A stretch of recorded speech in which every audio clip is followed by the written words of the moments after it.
깜짝. 감히 파출부 주재의 회장 사모님 옷을 망쳐? 당장 무릎 꿇고 빌어! 동창의 한복판, 수백만 원짜리 와인보다 붉게 시어머니의 뺨이 부어올랐습니다. 기가 죽어 바들바들 떨고 있는 어머니를 향해 여자가 다시 한번 손을 치켜든 바로 그 순간이었습니다. 그 손 내리는 순간 손목 부러질 겁니다. 돈이면 사람도 때릴 수 있다고 믿었던 졸부 사모님. 하지만 그녀는 꿈에도 몰랐습니다.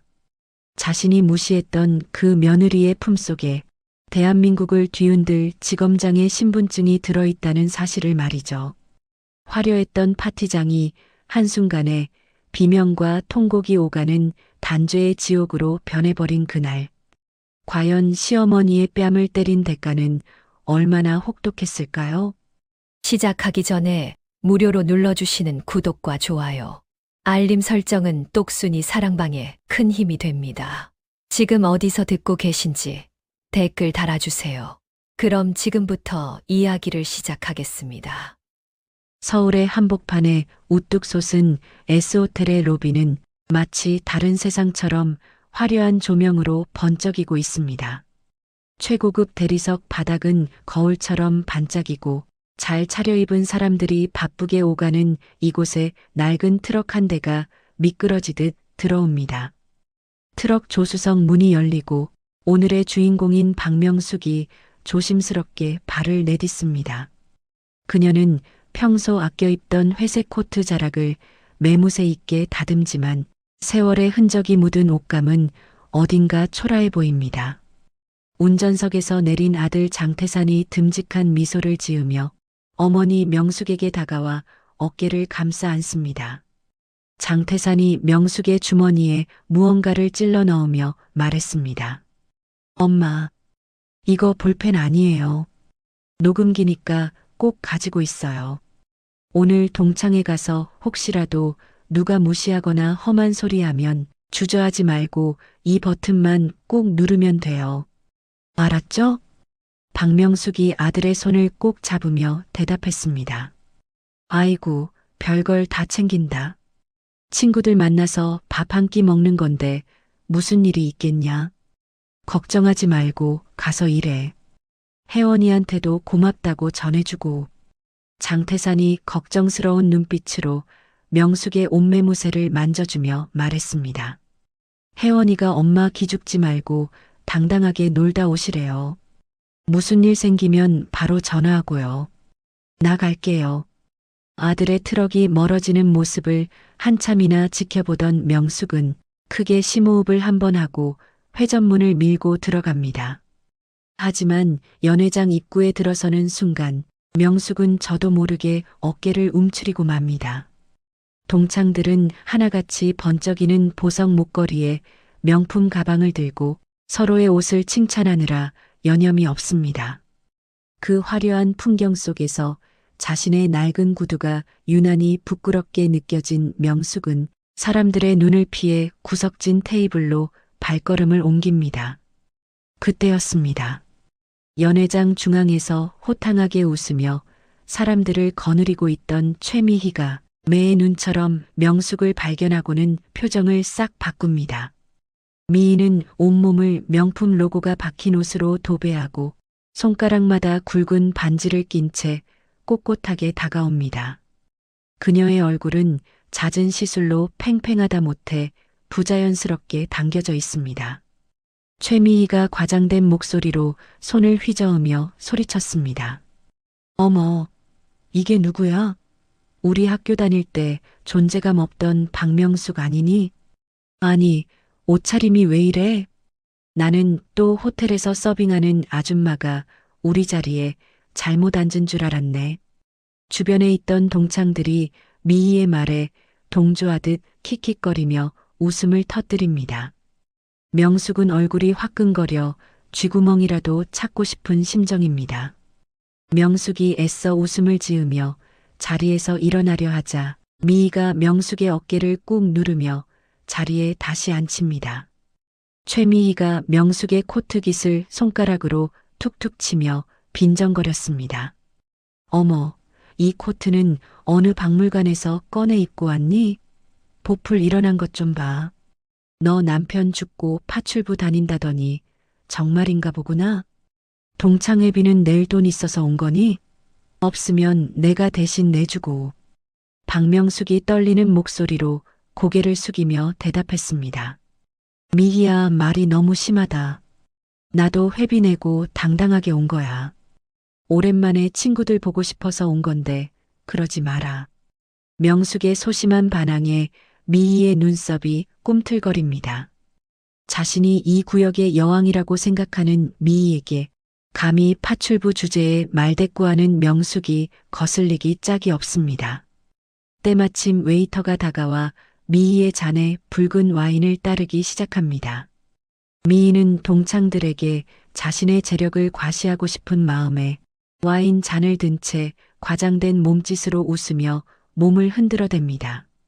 최미희가 웨이터를 쳐다보지도 않고 팔을 휘두르며 말했습니다. 아우, 정말 내가 이번에 남편이랑 유럽 여행을 다녀왔는데 말이야. 거기서 산 다이아몬드가 글쎄. 그 순간 미희의 팔꿈치가 웨이터의 팔을 툭 치고 말았습니다. 출렁거린 와인이 미희의 하얀 드레스 위로 붉게 쏟아져 내립니다.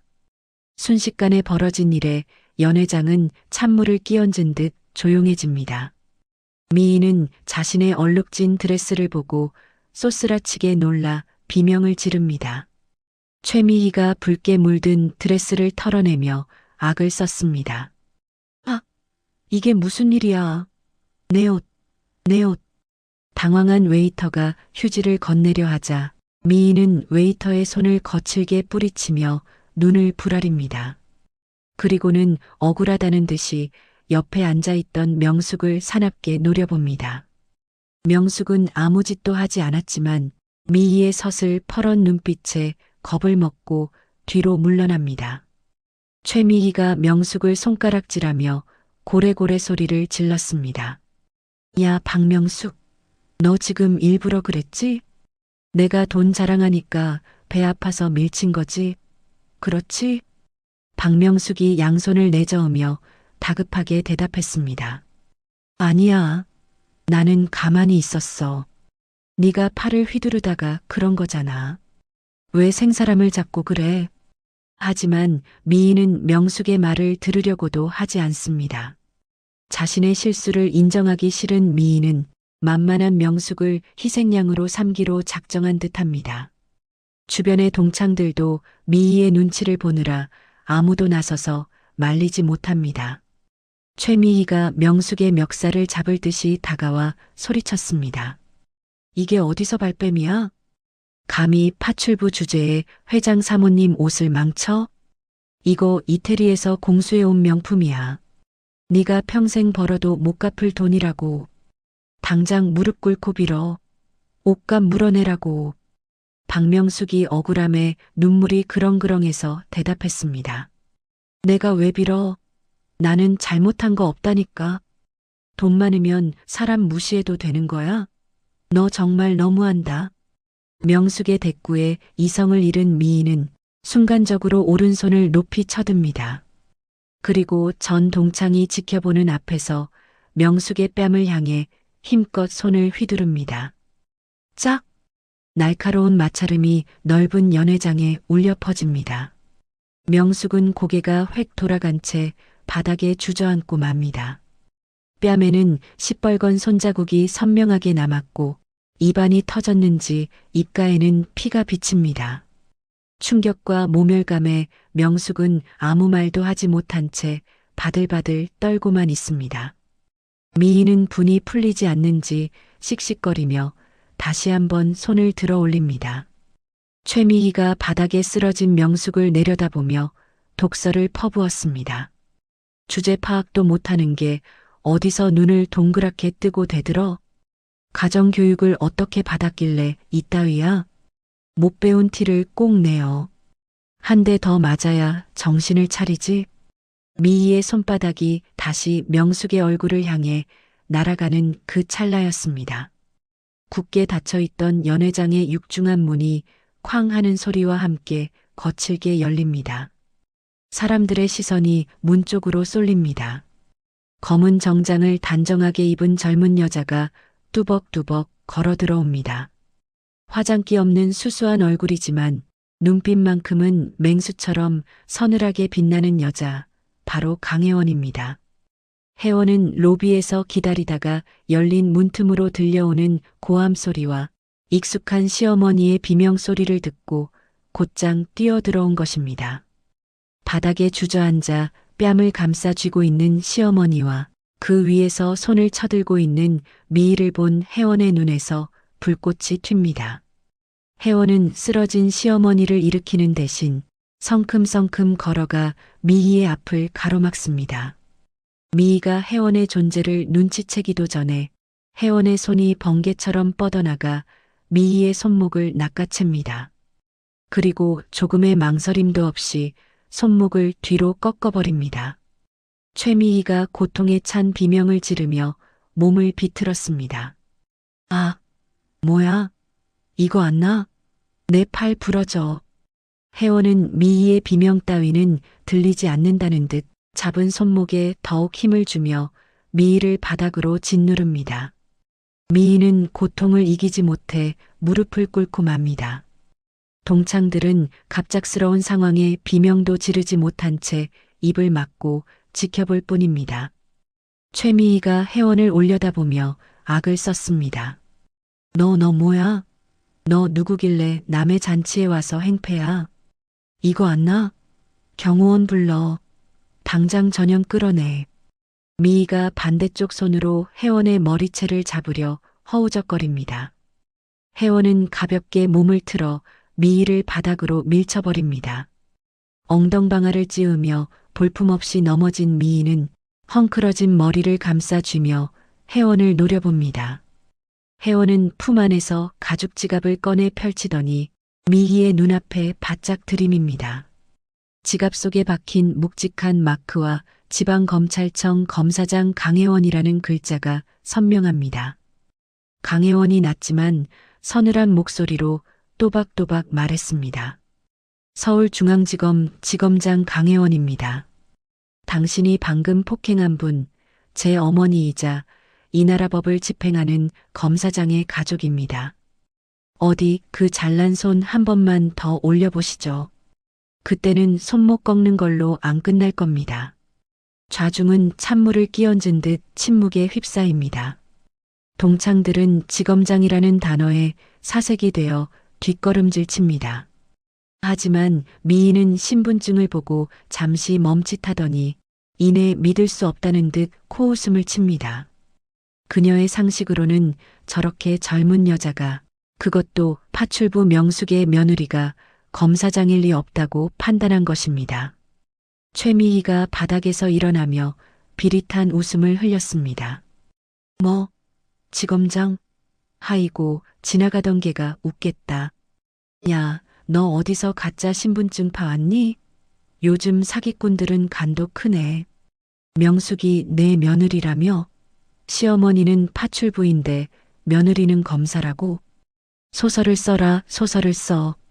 너 같은 새파란 년이 지검장이면 나는 영부인이다. 미희는 혜원을 사기꾼 취급하며 더욱 기고만장해집니다. 심지어 휴대폰을 꺼내 경찰에 신고하는 신용까지 하며 혜원을 조롱합니다. 최미희가 휴대폰을 흔들며 빈정거렸습니다. 내가 지금 경찰 부를 거야. 공무원 사칭의 폭행까지. 너 오늘 콩밥 좀 먹어야겠다. 감히 회장 사모님 몸에 손을 대? 너 내가 누군지 알아? 혜원은 말이 통하지 않는 상대를 보며 헛웃음을 짓습니다.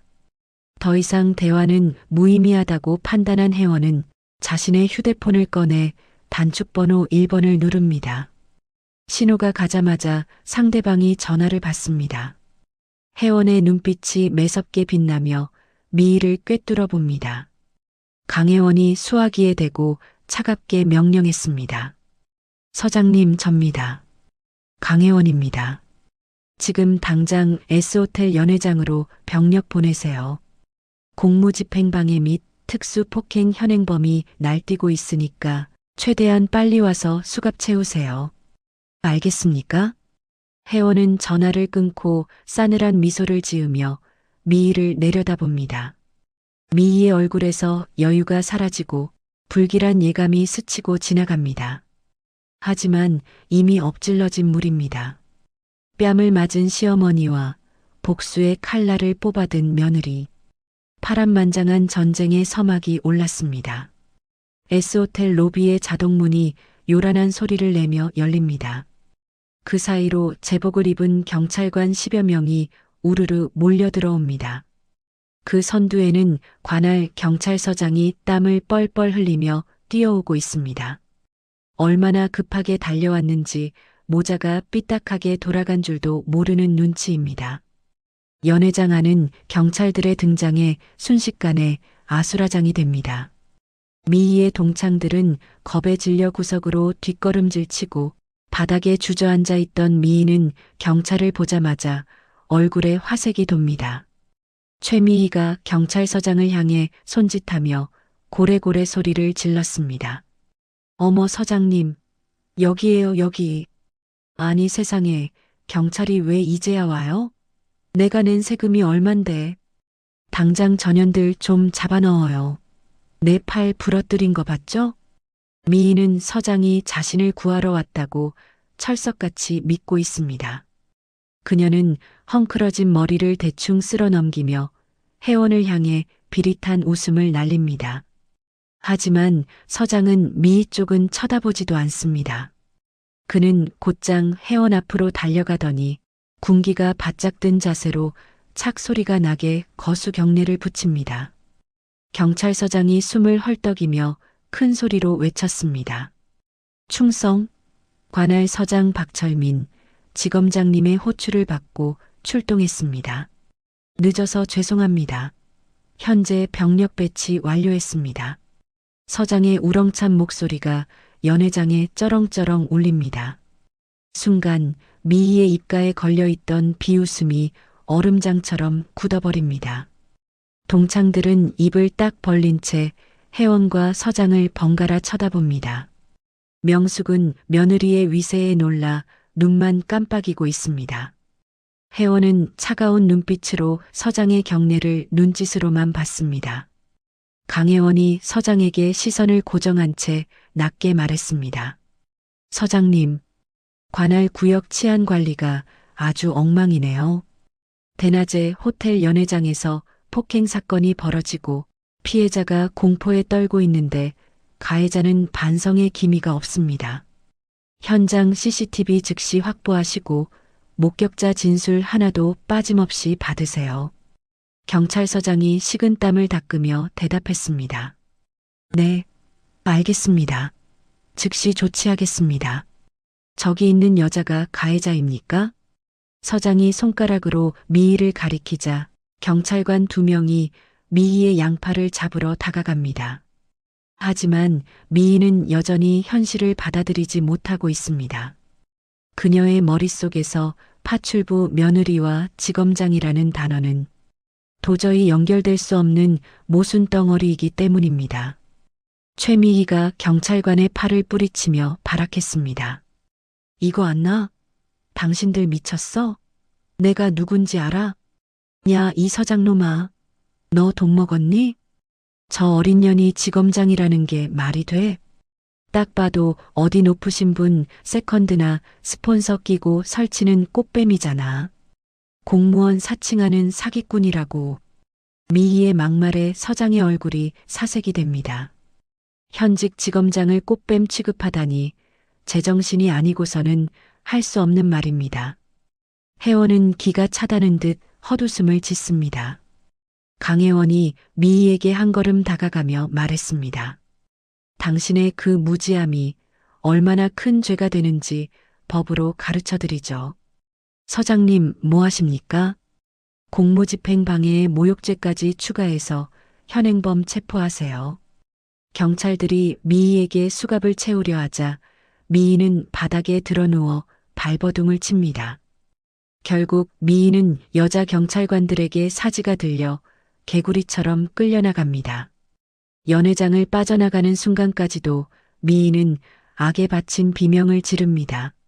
최미희가 끌려나가며 악을 썼습니다. 두고 봐.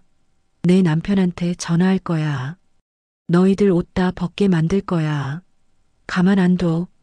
소란이 정리되자 혜원은 멍하니 서 있는 명숙에게 다가갑니다. 명숙의 부어오른 뺨을 보는 혜원의 눈가가 촉촉해집니다. 혜원은 자신의 스카프를 풀어 명숙의 목에 감아줍니다. 강혜원이 명숙의 손을 잡으며 부드럽게 말했습니다. 어머니, 많이 놀라셨죠? 이제 괜찮아요. 제가 늦게 와서 죄송해요. 일단 병원부터 가요.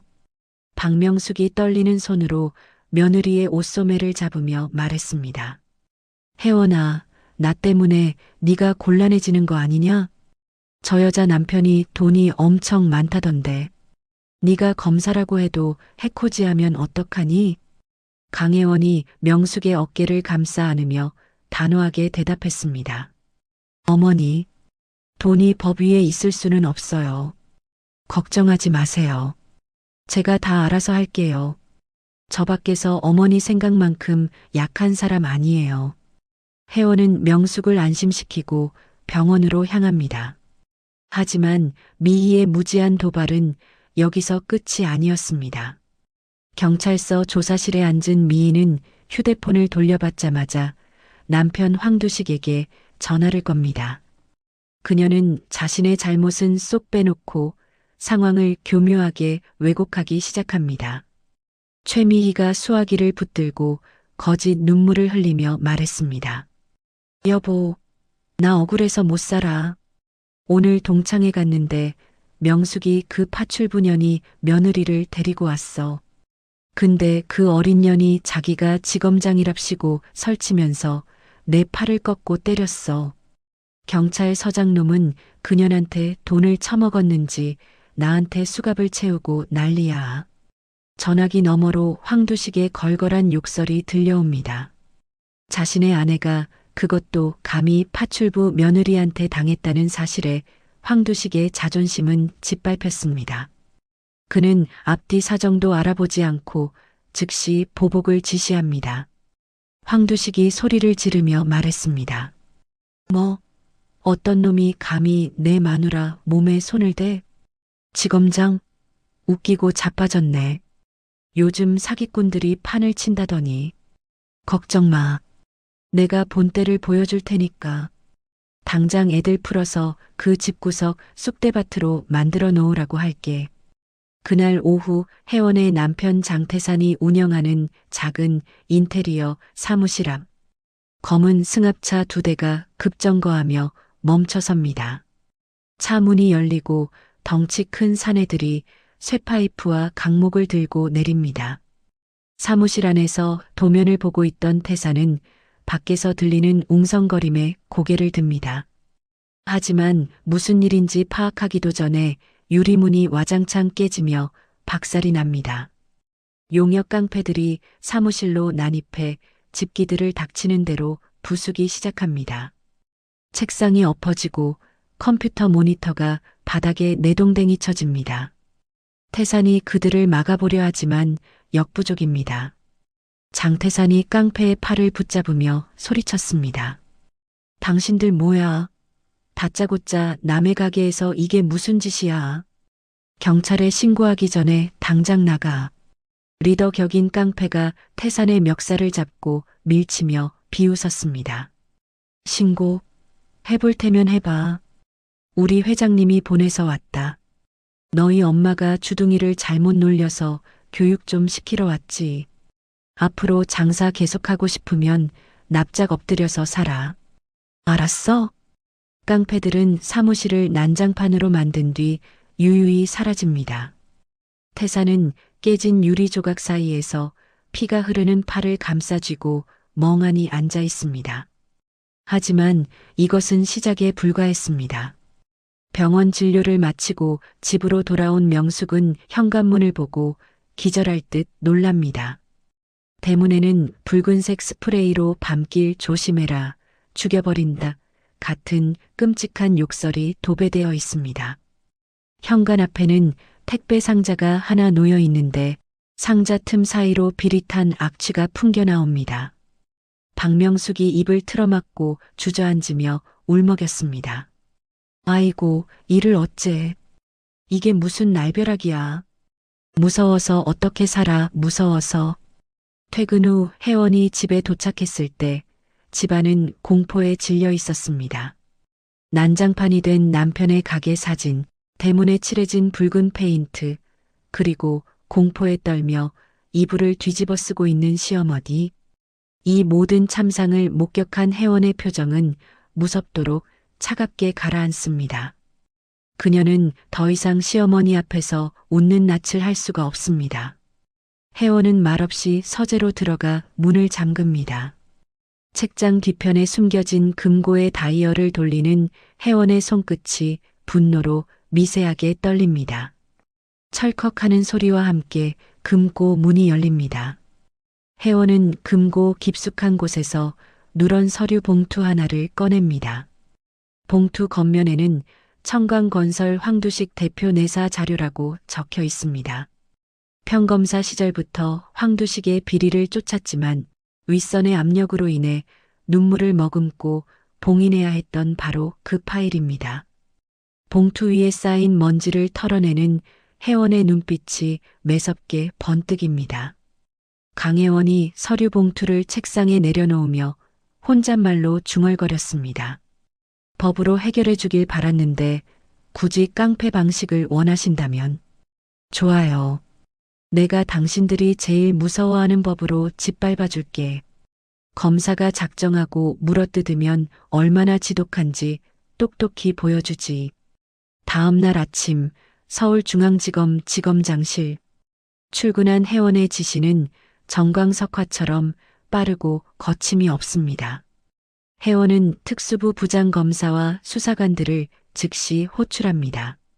브리핑 룸에 모인 수사팀에게 혜원은 황두식의 사진을 띄워놓고 명령을 내립니다. 강혜원이 지휘봉으로 화면을 가리키며 단호하게 말했습니다. 지금부터 청강건설 황두식 대표와 그 일가에 대한 전면 수사를 시작합니다. 혐의는 뇌물공여, 조세포탈, 그리고 특수 협박 및 교사입니다. 단순한 기업비리 수사가 아닙니다. 검찰의 명예를 걸고 먼지 한 톨까지 탈탈 터세요. 금융정보분석원에 계좌 추적 요청하고 오늘 내로 압수수색 영장 청구하세요. 후배 검사들이 우렁차게 대답하고 뛰쳐나갑니다. 지검 전체에 비상이 걸리고 팽팽한 긴장감이 감돕니다. 잠시 후 혜원의 집무실 전화가 울립니다. 발신자는 황두식의 변호를 맡은 대형 로펌의 대표 변호사입니다. 변호사가 능글맞은 목소리로 말했습니다. 아이고, 강 지검장님. 접니다. 김 변호사. 우리끼리 왜 이러십니까? 황 대표님이 오해가 좀 있으셨던 모양인데. 이번 일 조용히 덮어주시면 섭섭지 않게 챙겨드리겠습니다. 남편분 사업도 어려우시다던데 저희가 큰 건 하나 밀어드릴 수도 있고요. 회유와 협박이 섞인 뻔한 레퍼토리입니다. 혜원은 수화기를 든 채 싸늘하게 웃습니다. 강혜원이 차가운 목소리로 대답했습니다. 김 변호사님, 변호사법 위반으로 같이 들어가고 싶으신가 보죠? 뇌물공여 의사표시로 간주하고 녹취록 수사 기록에 첨부하겠습니다. 그리고 전해드리세요.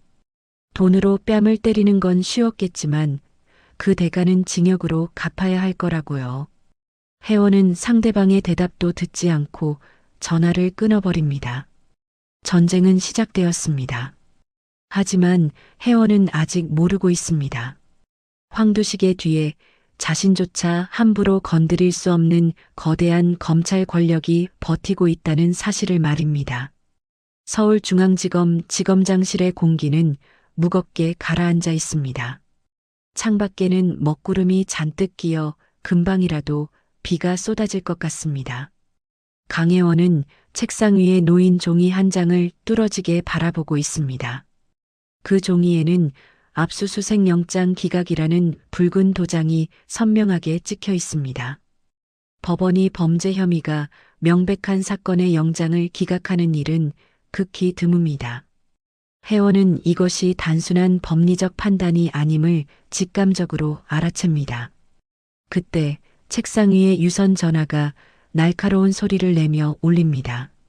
발신자 표시창에 뜬 이름은 대검찰청 반부패부장 강민철입니다. 회원은 잠시 숨을 고른 뒤 수화기를 집어듭니다.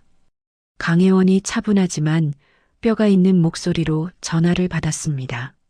안녕하십니까? 강혜원입니다. 수화기 너머로 강민철의 거만한 목소리가 흘러나옵니다. 어이, 강 지검장. 요즘 아주 바쁜가 봐? 내사 보고도 없이 기업 하나를 아주 탈탈 털고 있다며? 황두식 대표 건 말이야. 그거 내가 아주 잘 아는 기업인데 오해가 좀 있는 것 같아. 강혜원이 펜을 꽉 쥐며 대답했습니다. 오해가 아니라 범죄 혐의를 포착했습니다. 조세 포탈의 뇌물 공여, 그리고 특수 협박까지 확인된 사안입니다. 부장님께서 신경 쓰실 일은 아닌 것 같습니다.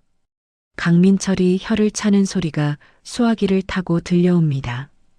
쯧쯧, 강 지검장.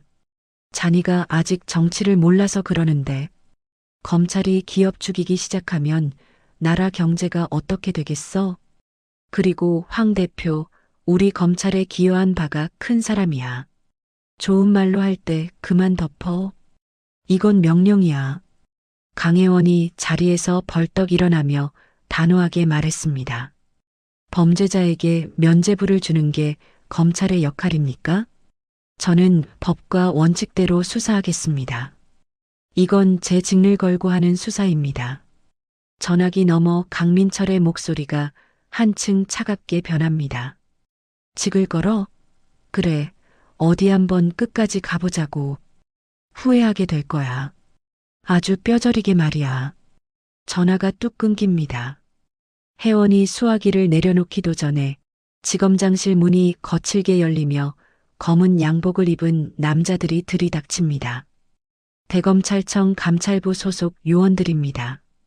그들은 회원에게 예를 갖추기는커녕 죄인을 다루듯 위압적인 태도로 다가옵니다. 감찰팀장이 영장을 들이밀며 무미건조하게 말했습니다.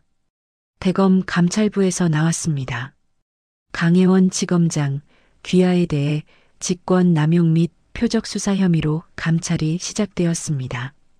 지금 이 시각부로 모든 수사 지휘권은 정지됩니다. 수사 자료 일체와 업무용 PC, 휴대폰을 제출해 주십시오. 강혜원이 어이없다는 듯 헛웃음을 지으며 물었습니다.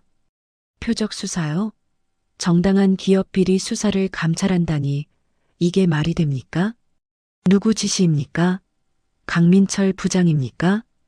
감찰팀장은 대답 대신 요원들에게 손짓을 합니다. 요원들이 회원의 책상을 뒤지며 서류들을 쓸어 담기 시작합니다. 특수부 후배들이 복도로 뛰어와 항의해보지만 감찰부 요원들에 의해 제지당하고 맙니다. 회원의 집무실은 순식간에 난장판이 됩니다. 그 혼란스러운 와중에 회원의 눈에 책상 구석에 놓인 서류 한 장이 들어옵니다. 황두식 비자금 관리인 교통사고 현장 사진이라고 적힌 파일입니다. 회원은 요원들이 PC를 떼어내는 틈을 타 재빨리 그 사진과 메모를 자신의 재킷 안주머니에 밀어넣습니다. 심장이 쿵쿵 뛰지만 겉으로는 태연한 척 요원들을 노려봅니다. 감찰팀장이 텅 빈 책상을 가리키며 말했습니다. 지검장님은 당분간 자택에서 대기하십시오. 외부와의 접촉은 금지됩니다. 나가시죠. 회원은 쫓겨나듯 자신의 사무실에서 걸어 나옵니다. 복도에 서 있던 후배 검사들이 분한 표정으로 고개를 숙입니다. 회원은 그들의 어깨를 한 번씩 두드려주고는 뒤도 돌아보지 않고 검찰청사를 빠져나옵니다.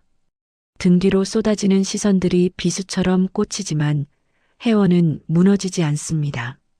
같은 시각 강남의 최고급 일식집 송죽. 은은한 조명이 비추는 다다미방 안은 웃음소리로 가득합니다. 상석에는 강민철 부장검사가 앉아 있고 그 맞은편에는 황두식과 최미애 부부가 앉아 술을 따르고 있습니다. 상 위에는 최고급 참치회와 양주가 가득 차려져 있습니다. 황두식은 혜원의 수사가 중단되었다는 소식에 기분이 날아갈 듯합니다. 황두식이 강민철의 잔에 술을 가득 채우며 비굴하게 웃었습니다.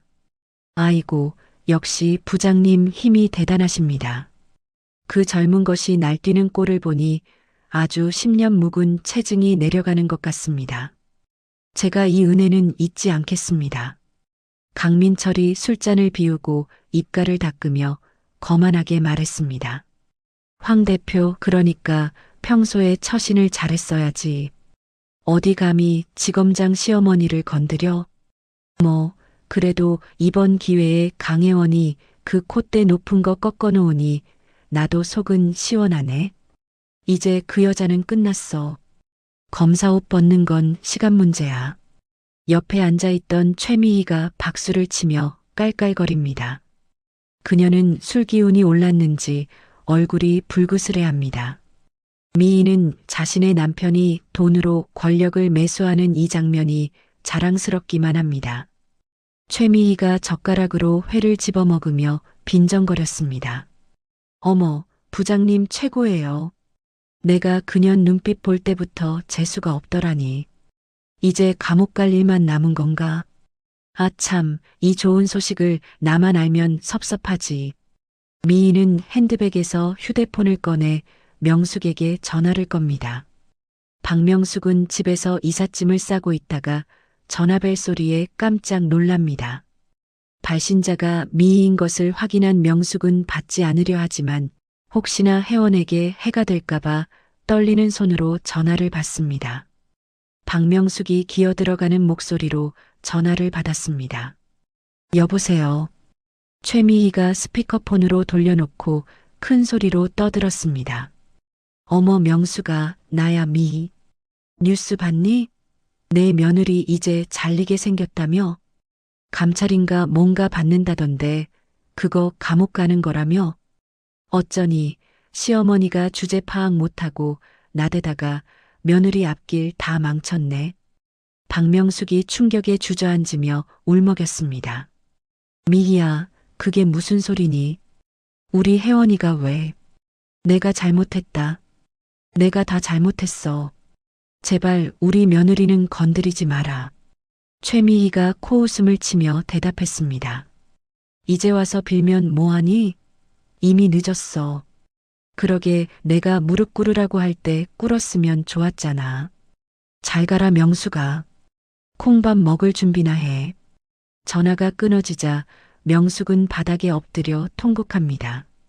자신이 동창회에 가지만 않았어도, 자신이 참기만 했어도 이런 일은 없었을 거라는 자책감이 가슴을 찢어놓습니다.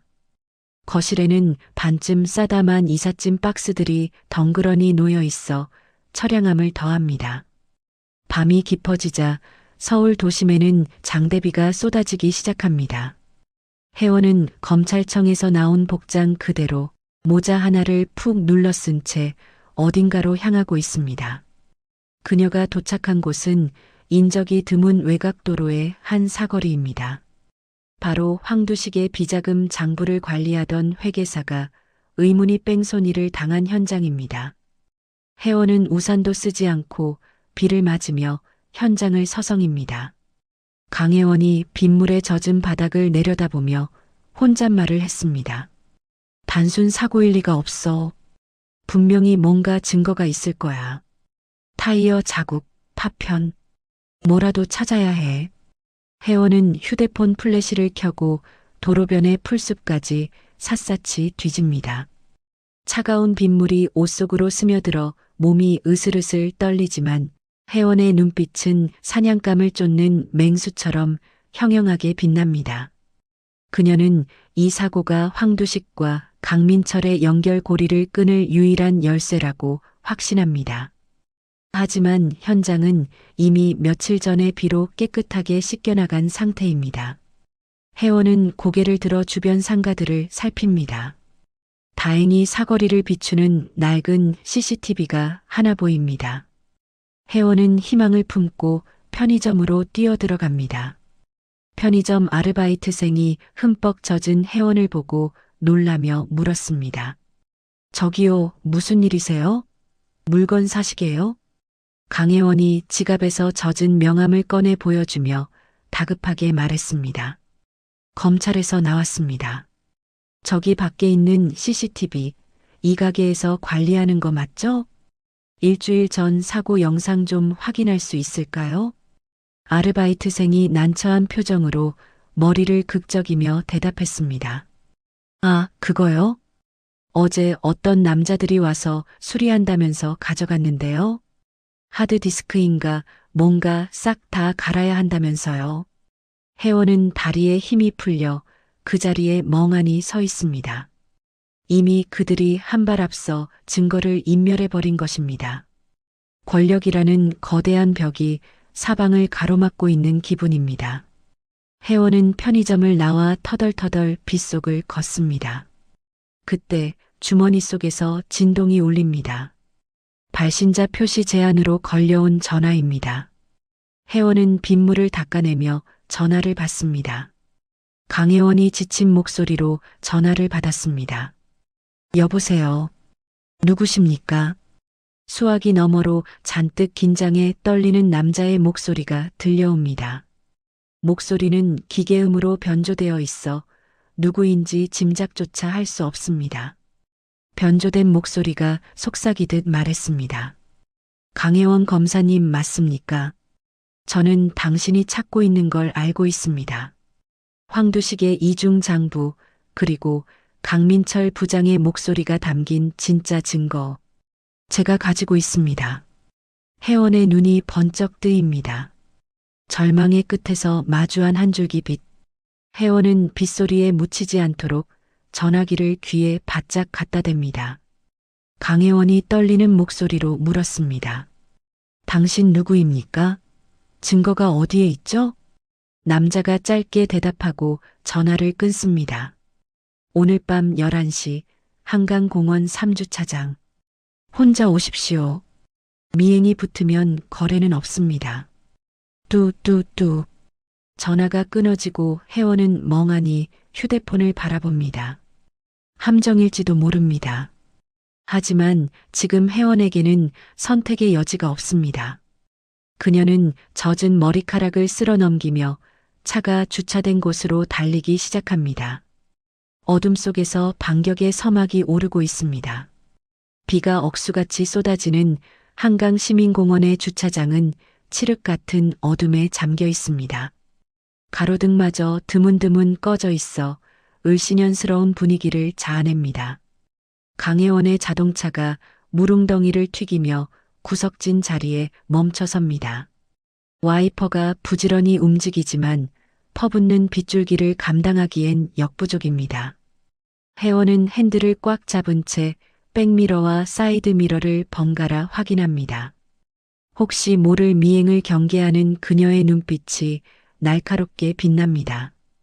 조수석에는 호신용 3단봉이 놓여 있습니다. 함정일 수도 있다는 생각에 혜원의 심장은 거칠게 요동칩니다. 약속한 시간인 밤 11시가 되자 어둠 속에서 검은 우비를 입은 남자가 절뚝거리며 나타납니다. 남자는 주위를 두리번거리더니 혜원의 차 쪽으로 조심스럽게 다가옵니다. 혜원은 창문을 아주 조금만 내리고 남자를 경계하며 바라봅니다. 남자가 모자를 벗자 빗물에 젖은 헬쑥한 얼굴이 드러납니다. 눈 밑에는 짙은 다크서클이 있고 입가에는 터진 상처가 아물지 않은 채 남아 있습니다. 어딘가 낯이 익은 얼굴입니다. 남자가 떨리는 목소리로 물었습니다. 강혜원 검사님, 맞습니까? 강혜원이 남자의 얼굴을 뚫어지게 쳐다보다가 놀란 듯 눈을 크게 뜨며 대답했습니다. 당신, 김철수 씨 아닌가요? 5년 전 편의점 절도 사건 때 제가 변론했던. 김철수가 고개를 끄덕이며 울먹이는 목소리로 말했습니다. 기억하고 계셨군요. 그때 검사님 아니었으면 저는 억울하게 감옥에서 썩었을 겁니다. 은혜를 갚고 싶었는데 이렇게 뵙게 되네요. 철수는 현재 황두식 대표의 수행기사로 일하고 있었습니다. 그는 혜원에게 그동안 겪었던 서름을 토해내기 시작합니다. 황두식은 철수의 어머니 수술비를 빌려주기로 약속해 놓고는 막상 수술 날짜가 되자 말을 바꾸고 철수를 개 패듯이 팼다고 합니다. 김철수가 빗물과 눈물이 뒤섞인 얼굴을 닦으며 말했습니다. 황 대표 그 사람은 악마입니다. 제 어머니는 결국 수술 시기를 놓쳐서 돌아가셨습니다.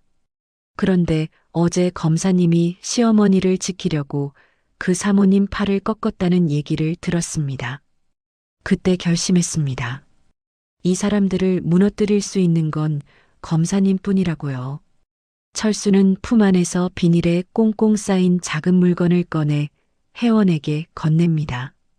차량용 블랙박스 메모리 카드와 꼬깃꼬깃한 쪽지 한 장입니다. 김철수가 혜원의 손에 물건을 쥐어주며 속삭였습니다. 이 안에 다 있습니다. 미 사모가 댁의 시어머니를 때린 날 황 대표가 차 안에서 강민철 부장과 통화한 내용입니다. 그리고 이 쪽지는 황 대표가 진짜 장부를 숨겨둔 별장 주소와 금고 비밀번호고요. 혜원은 떨리는 손으로 메모리 카드를 받아듭니다. 차가운 플라스틱 조각에서 철수의 뜨거운 분노와 간절함이 느껴집니다. 혜원은 철수의 손을 잠시 꽉 잡아줍니다. 강혜원이 결의에 찬 눈빛으로 말했습니다. 고맙습니다. 정말 고맙습니다. 이 용기 절대 헛되지 않게 하겠습니다. 김철수 씨 어머니의 억울함까지 제가 다 풀어드리겠습니다. 약속합니다. 철수는 혜원에게 고개를 숙여 인사하고는 다시 어둠 속으로 사라집니다. 혜원은 차 문을 잠그고 노트북을 켭니다. 메모리 카드를 꽂고 파일을 재생하자 황두식의 걸걸한 목소리와 강민철의 느끼한 목소리가 차 안을 가득 채웁니다. 녹음 파일 재생. 황두식 아이고 부장님, 제 마누라가 실수를 좀 했습니다. 그 파출부 늙은이 뺨 좀 때린 건데 며느리가 검사라고 설치지 뭡니까? 강민철 걱정 마십시오. 강혜원 그 여자 내가 손발 묶어놨습니다. 이번에 확실히 밟아서 옷 벗게 만들 테니 약속하신 지분이나 넘기시죠. 황두식 하하. 역시 부장님은 통이 크십니다. 제가 별장 금고에 서류 딱 준비해놨습니다. 주말에 가지러 오시죠.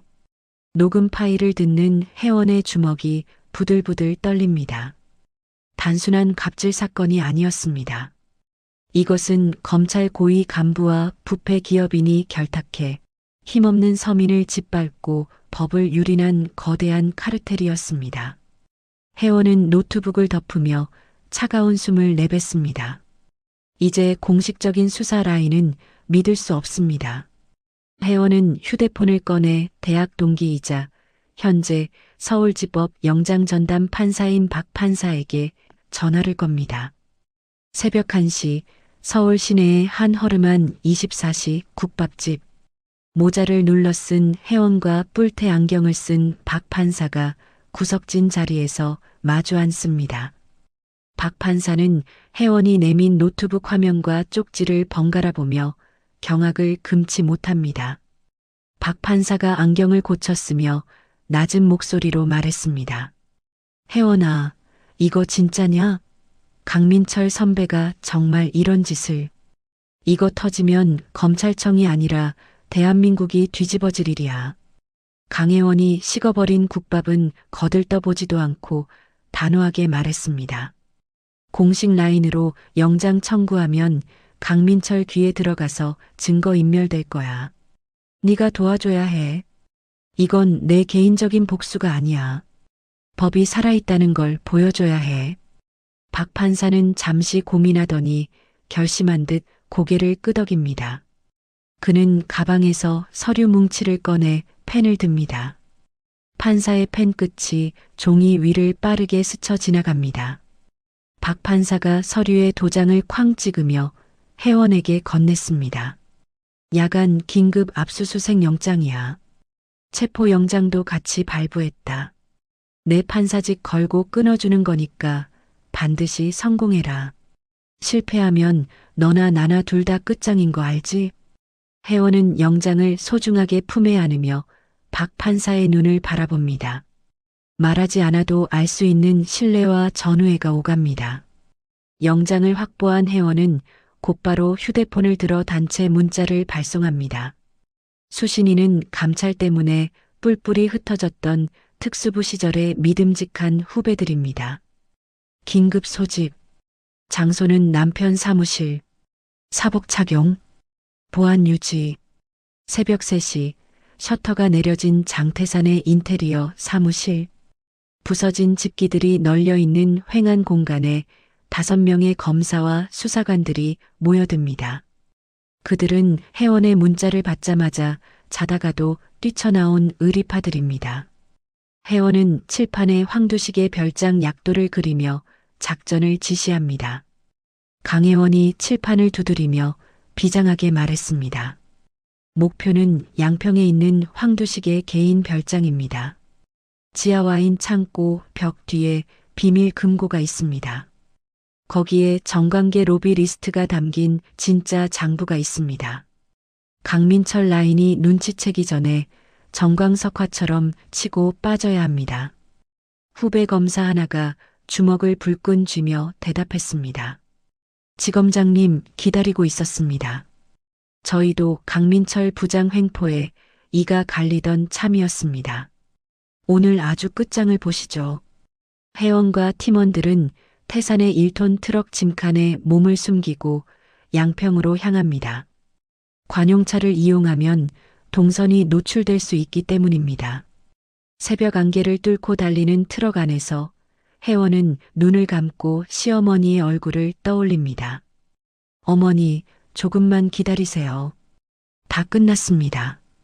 동이 트기 직전 황두식의 별장에 도착한 팀원들은 담장을 조용히 넘습니다. 경비원들이 졸고 있는 틈을 타 별장 내부로 진입하는 움직임이 물 흐르듯 매끄럽습니다. 회원은 철수가 알려준 대로 서재의 책장을 밀고 지하로 내려가는 계단을 찾아냅니다. 지하 와인 창고는 서늘한 공기로 가득 차 있습니다. 회원은 벽면을 하나씩 두드려 보다가 소리가 다른 곳을 발견합니다. 그녀가 벽돌 장식을 누르자 지잉하는 소리와 함께 벽이 회전하며 육중한 금고가 모습을 드러냅니다. 강혜원이 철수가 적어준 비밀번호를 누르며 숨을 죽였습니다. 삐, 삐, 삐, 삐, 띠리릭. 경쾌한 기계음과 함께 금고 문이 열립니다. 그 안에는 현금 다발과 함께 검은색 가죽 장부 여러 권이 쌓여 있습니다. 회원은 떨리는 손으로 장부 하나를 펼칩니다. 첫 페이지부터 강민철의 이름과 날짜, 그리고 뇌물 액수가 상세하게 적혀 있습니다. 이것이야말로 황두식과 강민철을, 그리고 미희의 오만함을 한 방에 날려버릴 핵폭탄입니다. 강혜원이 장부를 가슴에 품으며 팀원들에게 외쳤습니다. 찾았다. 확보 완료. 전원 철수한다. 단 한 장의 종이도 남기지 말고 싹 다 챙겨. 별장을 빠져나오는 회원의 발걸음에는 거침이 없습니다. 트럭으로 돌아온 회원은 하늘을 올려다봅니다. 밤새 내리던 비가 그치고 구름 사이로 붉은 아침 해가 떠오르고 있습니다. 회원은 주머니에서 꼬깃꼬깃해진 종이 한 장을 꺼내봅니다. 미희가 뿌리고 다녔던 소외계층을 위한 자선 바자회 초대장입니다. 일시는 바로 오늘 오후 2시, 장소는 S호텔 그랜드 볼룸. 자신과 시어머니가 모욕을 당했던 바로 그 장소입니다. 강혜원이 초대장을 구기며 싸늘하게 웃었습니다. 최미애 씨, 파티 준비는 잘하고 있나요? 가장 화려한 순간에 가장 비참하게 만들어줄게요. 기대해도 좋아요. 혜원은 젖은 옷을 갈아입기 위해 집으로 향합니다. 그녀의 눈빛은 그 어느 때보다 차갑게 가라앉아 있지만 가슴 속에는 뜨거운 정의의 불길이 타오르고 있습니다. 이제 반격의 시간입니다.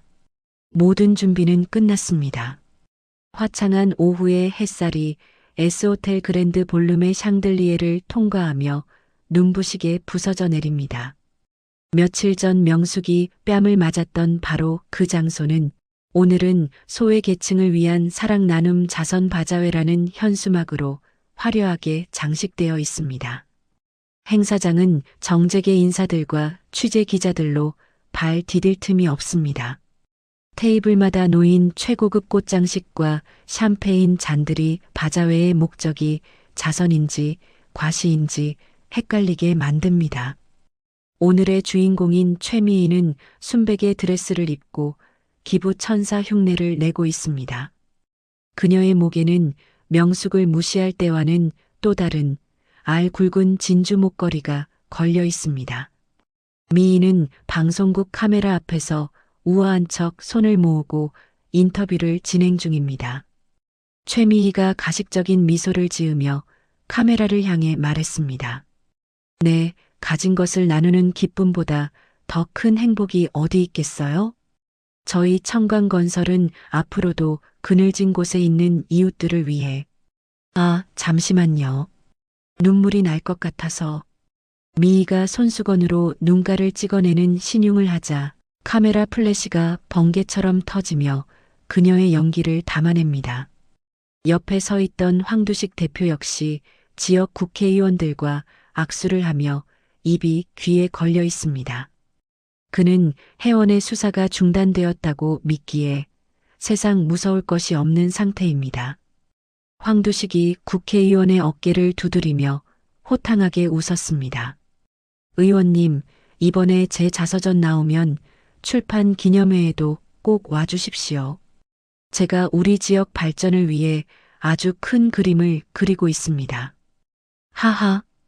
행사장은 황두식 부부를 찬양하는 분위기로 무르익어 갑니다. 그때 사회자가 마이크를 잡고 들뜬 목소리로 외칩니다. 사회자가 무대 중앙으로 나서며 소리쳤습니다. 자, 여러분, 오래 기다리셨습니다. 오늘의 하이라이트, 황두식 대표님과 최미희 여사님의 자선활동 히스토리 영상을 보시겠습니다. 큰 박수 부탁드립니다. 우레와 같은 박수 소리와 함께 조명이 어두워지고 무대 정면의 초대형 스크린에 불이 들어옵니다. 장엄한 음악과 함께 황두식이 연탄 배달을 하는 물론 연출된 사진이 화면에 나타납니다. 사람들이 감탄사를 내뱉으려는 찰나 갑자기 스피커에서 지지직하는 기계음이 터져 나옵니다. 화면이 거칠게 흔들리더니 전혀 다른 영상으로 바뀝니다. 화면 속 배경은 흔들리는 차 안입니다. 황두식의 적나라한 옆얼굴과 맞은편에 앉은 강민철 부장검사의 모습이 선명하게 나타납니다. 행사장은 순식간에 술렁거림으로 가득 찹니다. 영상 속 황두식이 돈 가방을 건네며 말했습니다. 부장님, 이거 받으시고 제 마누라 일 좀 덮어주십시오. 그깟 파출부 늙은이 뺨 좀 때린 게 무슨 대수라고 며느리가 검사라고 설칩니다. 아주 싹을 잘라버려야지 원. 영상 속 강민철이 돈다발을 확인하며 킬킬거렸습니다. 걱정 마십시오. 강혜원 그 여자 내가 감찰 보내서 손발 다 묶었습니다. 이번에 옷 벗기면 약속하신 계열사 지분 넘기시는 겁니다. 충격적인 대화 내용이 고성능 스피커를 타고 호텔 연회장에 쩌렁쩌렁 울려 퍼집니다. 미희의 얼굴은 순백의 드레스보다 더 하얗게 질려버립니다. 황두식은 들고 있던 샴페인 잔을 바닥에 떨어뜨리고 맙니다. 쨍그랑하는 파열음과 함께 장례는 경악과 비명으로 아수라장이 됩니다. 최미희가 무대 위로 뛰어 올라가며 악을 썼습니다. 꺼. 당장 꺼. 저거 안 꺼. 어떤 놈이 장난질이야. 방송실 어디야. 미희가 스크린을 가리키며 발광하는 그 순간 행사장의 메인 게이트인 거대한 양문이 쾅 하고 열립니다. 모든 사람의 시선이 입구로 쏠립니다. 그곳에 강혜원이 서 있습니다. 더 이상 수수한 며느리의 모습이 아닙니다.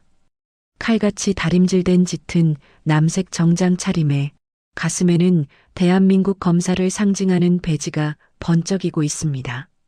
그녀의 뒤로는 푸른색 수사관 점퍼를 입은 대규모 수사팀이 도열해 있습니다. 강혜원이 또각또각 구두 소리를 내며 레드카펫을 밟고 걸어옵니다. 그녀의 걸음걸이에는 한치의 망설임도 없습니다. 좌우로 갈라진 하객들 사이를 뚫고 지나가는 혜원의 눈빛은 단상 위에 있는 황두식과 미희를 정조준하고 있습니다. 혜원은 단상 위로 올라가 멍하니 서 있는 사회자의 손에서 마이크를 뺏어듭니다. 강혜원이 마이크를 잡고 차분하지만 압도적인 목소리로 선언했습니다. 서울중앙지검 지검장 강혜원입니다. 지금 이 시각부로 황두식, 최미애 씨에 대한 법 집행을 시작합니다. 황두식이 혜원을 보고 얼굴이 불그락푸르락해져서 소리쳤습니다. 강혜원, 네가 미쳤구나. 감찰받는 주제에 여기가 어디라고 와. 당장 안 나가? 여보세요. 경호원들 뭐해?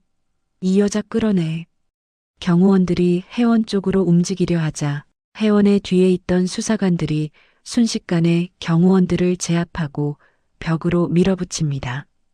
혜원은 눈 하나 깜짝하지 않고 품 안에서 접힌 종이를 꺼내 펼칩니다.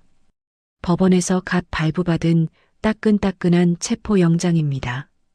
강혜원이 영장을 황두식의 눈앞에 들이밀며 말했습니다. 피의자 황두식, 뇌물공여, 특정경제범죄 가중처벌법상 횡령 및 조세, 포탈 혐의. 피의자 최미희, 특수폭행, 무고, 그리고 범인 도피교사 혐의. 두 사람을 현행범으로 긴급 체포합니다. 최미희가 믿을 수 없다는 듯 뒷걸음질치며 비명을 질렀습니다. 체포? 웃기지 마. 우리 남편이 누군지 알아? 강민철 부장님한테 전화해. 여보, 빨리 전화하라고. 황두식은 떨리는 손으로 휴대폰을 꺼내 강민철의 번호를 누릅니다. 하지만 수화기 너머에서는 연결음만 길게 이어질 뿐 아무도 받지 않습니다. 혜원은 그런 황두식을 보며 싸늘하게 비웃습니다. 강혜원이 황두식을 내려다보며 차갑게 말했습니다. 전화 안 받으실 겁니다. 강민철 전 부장, 지금 대검찰청 수사팀에 의해 뇌물수수 혐의로 체포되었습니다. 당신이 건넨 그 돈 가방 그리고 별장 금고에서 나온 장부가 증거가 되었거든요. 장부라는 말에 황두식의 다리가 풀리며 그 자리에 주저앉습니다. 가장 믿었던 구석이자 자신의 목숨줄이었던 비밀 장부가 털렸다는 사실에 그는 모든 것이 끝났음을 직감합니다. 하지만 미희는 여전히 상황 파악을 하지 못한 채 도끼 어린 눈으로 혜원에게 달려듭니다. 최미희가 손톱을 세우며 혜원의 얼굴을 향해 달려들었습니다. 이 인연이 네가 뭔데 우리를 잡아? 가짜 주제에 어디서 감히. 미희의 손이 혜원의 얼굴에 닿기 직전 혜원은 반사적으로 미희의 팔을 쳐내고 그녀의 어깨를 잡아 제압합니다. 그리고 미희의 귀에 대고 마이크를 통해 행사장의 모든 사람이 들을 수 있도록 낮게 의졸입니다. 강혜원이 미희의 눈을 똑바로 쳐다보며 말했습니다. 당신이 식당 아줌마라고 무시하며 뺨을 때렸던 그분. 저에게는 목숨보다 소중한 어머니이자 가족입니다. 당신은 돈으로 사람의 급을 나눴지만 법은 당신을 그저 죄수번호로 부를 겁니다. 이제 그 화려한 드레스 벗고 수의로 갈아입을 시간입니다. 혜원의 신호에 따라 여성 수사관 2명이 미희에게 다가와 팔을 꺾고 수갑을 채웁니다. 철커덕하는 차가운 금속음이 정적을 깹니다. 황두식 역시 건장한 수사관들에게 양팔이 잡힌 채 은팔찌를 차게 됩니다. 현장에 있던 수십 명의 기자들이 이 극적인 순간을 놓치지 않고 셔터를 눌러댑니다. 찰칵, 찰칵, 찰칵. 눈부신 플래시 세례가 범죄자들의 최후를 비춥니다. 최미희가 끌려나가며 발악하듯 소리쳤습니다. 이거 나. 이거 안 나. 내가 누군지 알아? 나는 청광건설 사모님이야. 너희들 다 죽여버릴 거야. 미희의 비명은 행사장의 웅성거림 속에 묻혀버립니다. 혜원은 연행되는 두 사람의 뒷모습을 보며 긴 한숨을 내쉽니다. 그동안 억눌러왔던 분노와 긴장이 한꺼번에 풀리는 기분입니다. 그때 행사장 구석 기둥 뒤에서 이 모든 광경을 지켜보고 있던 두 사람이 보입니다. 남편 태산과 시어머니 명숙입니다. 태산은 어머니를 부축하며 혜원을 향해 엄지를 치켜 세웁니다. 명숙은 입을 틀어막은 채 하염없이 눈물을 흘리고 있습니다. 혜원은 단상을 내려와 기자들을 물리치고 명숙에게 다가갑니다. 주변의 시선은 아랑곳하지 않고 대한민국 지검장 강혜원은 자신의 시어머니 앞에 섭니다. 그리고 허리를 깊숙이 숙여 정중하게 인사합니다. 강혜원이 명숙의 손을 잡으며 떨리는 목소리로 말했습니다. 어머니, 늦어서 죄송해요. 이제 다 끝났어요. 아무도 어머니 무시 못해요. 박명숙이 며느리를 와락 끌어안으며 울음 섞인 목소리로 대답했습니다. 아이고, 우리 혜원이. 나 때문에 고생해서 어쩌니. 고맙다, 정말 고맙다. 나는 네가 다칠까봐 얼마나 조마조마했는지 모른다. 강혜원이 어머니의 등 토닥이며 미소 지었습니다. 가족을 건드리는 건 못 참죠. 저 어머니 며느리잖아요. 태산이 혜원의 어깨를 감싸며 붉어진 눈시울로 말했습니다. 혜원아, 진짜 멋있다. 우리 마누라 최고다. 세 사람을 둘러싼 기자들이 이 감동적인 장면을 카메라에 담습니다. 악의는 처단되고 정의는 바로 섰으며 가족의 사랑은 더욱 단단해졌습니다. 호텔 로비를 빠져나가는 혜원의 발걸음은 그 어느 때보다 가볍습니다. 하지만 혜원은 아직 안심할 수 없습니다. 궁지에 몰린 쥐는 고양이를 무는 법. 권력을 잃은 악당들이 최후의 발악으로 어떤 짓을 저지를지 모르기 때문입니다. 폭풍은 지나갔지만 아직 파도는 남아 있습니다. 황두식과 최미희가 체포된 다음 날 아침, 서울 서초동에 위치한 대한민국 최대 로펌 태양의 대회의실은 무거운 침묵에 잠겨 있습니다. 최고급 양복을 입은 변호사 10여 명이 심각한 표정으로 머리를 맞대고 있습니다. 그들 앞에 대형 모니터에는 어제 자선 바자회에서 미희가 연행되는 장면이 정지 화면으로 떠 있습니다. 수석 변호사가 안경을 고쳤으며 레이저 포인터로 화면을 가리킵니다. 수석 변호사가 싸늘한 미소를 지으며 말했습니다. 자, 다들 주목하세요. 법리 싸움으로 가면 우리가 백전백패입니다. 증거가 너무 명백해요. 뇌물, 횡령, 폭행, 빠져나갈 구멍이 없습니다. 하지만 재판은 법정에서만 하는 게 아니죠. 우리는 여론재판으로 판을 뒤집습니다. 변호사들은 고개를 끄덕이며 노트북을 두드리기 시작합니다. 그들의 전략은 명확합니다. 강혜원 지검장을 정의의 사도에서 권력을 남용한 페르나로 추락시키는 것입니다. 잠시 후 편집팀에서 가공한 영상 하나가 화면에 재생됩니다. 바로 S호텔 동창회 사건의 CCTV 영상입니다. 하지만 영상은 교묘하게 편집되어 있습니다. 미희가 명숙의 뺨을 때리는 장면은 싹둑 잘려나갔고 혜원이 미희의 팔을 꺾고 밀치며 위협하는 장면만 클로즈업되어 반복됩니다. 소리도 제거되어 혜원의 표정이 더욱 표독스럽게 보입니다. 수석 변호사가 만족스러운 듯 고개를 끄덕이며 지시했습니다. 좋아요. 딱 이 부분만 잘라서 언론사에 뿌리세요. 제목은 자극적일수록 좋습니다. 시어머니 복수한다고 민간인 팔 꺾은 조폭 검사 어떻습니까? 인터넷 댓글 알바 팀도 지금 바로 투입하세요. 불과 1시간 뒤 대한민국 인터넷 포털 사이트는 발칵 뒤집힙니다. 단독 입수라는 타이틀을 단 기사들이 실시간 검색어를 점령합니다. 충격. 강혜원 지검장 호텔에서 60대 여성 무차별 폭행. 공권력의 사유와 시댁일에 칼춤춘 며느리. 여론은 들불처럼 번져나갑니다. 어제까지만 해도 혜원에게 환호했던 대중들은 편집된 영상 속 혜원의 폭력적인 모습에 배신감을 느끼며 등을 돌립니다. 검찰청사 앞은 아수라장입니다. 수백 명의 유튜버와 기자들이 몰려와 혜원의 출근길을 막아섭니다. 혜원의 관용차가 정문을 통과하려 하자 계란과 밀가루가 차창으로 날아듭니다. 차 안에 앉아있는 혜원은 굳게 입을 다문 채 앞만 응시합니다. 하지만 흔들리는 눈동자까지 감출 수는 없습니다.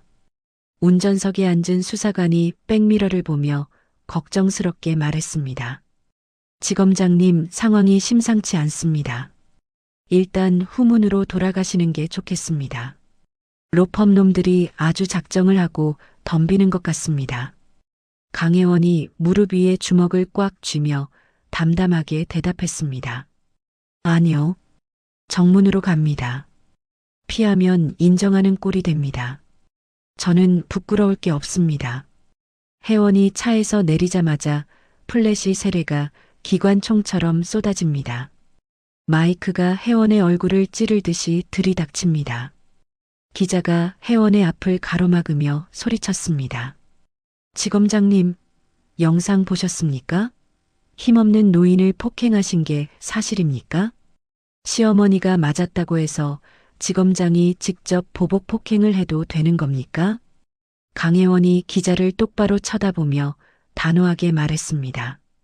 영상은 악의적으로 편집되었습니다. 저는 폭행을 막고 정당방위를 했을 뿐입니다. 진실은 법정에서 밝혀질 겁니다. 하지만 혜원의 해명은 성난 군중들의 고함 소리에 묻혀버립니다.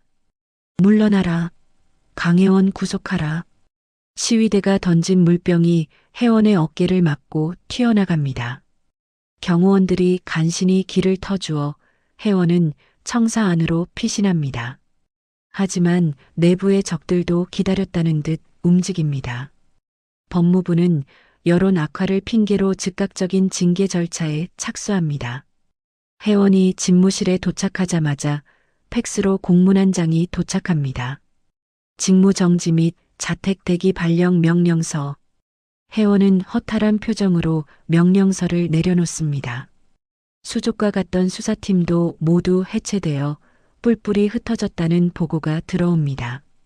그날 오후 구치소에 수감되었던 최미희는 꾀병을 부려 병원으로 이송됩니다.